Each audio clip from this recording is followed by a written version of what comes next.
والنموذج نتابعه من الجماعة الترابية هلالة في روبورتاج حجب التامك وسمير بركة.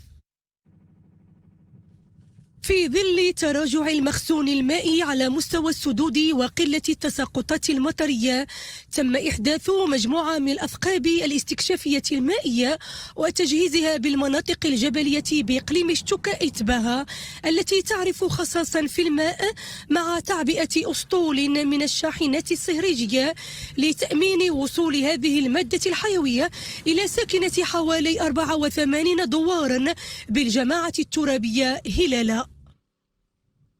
كاين جفاف ديال الماء بزاف، ديال 84 دوار ما كاينش الماء، كيجيو كيعيو في الماء، هنا كيخصو الماء بزاف، ياك فهمتي. هذا الكاميو خدام الليل والنهار. المشكل ديال الماء هو هذا، من ما كيكونش الشتاء كيتمحلوا الناس، ولكن هذا العام قامت يعني الجامعه بتنسق مع العمل وداك الشيء، راه قاموا بواجب مع الناس. الماء راه كيجيبوا دابا الحمد لله، قاموا بجميع الواجب اللي عليهم قاموا به.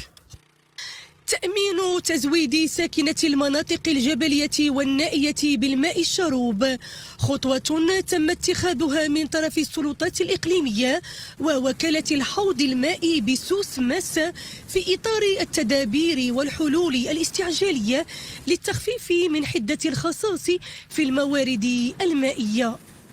عندنا 84 دوار اللي عندنا في الجماعة، كلهم كيتزودوا من هذا البير. هذا بير باموس، كنسميوه بير باموس إكرانز كزاون.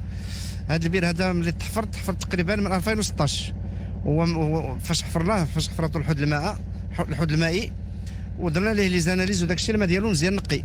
وعندنا 84 دوار في الجامعه ديال هلاله، كلهم كيتستعملوا من هذا البير.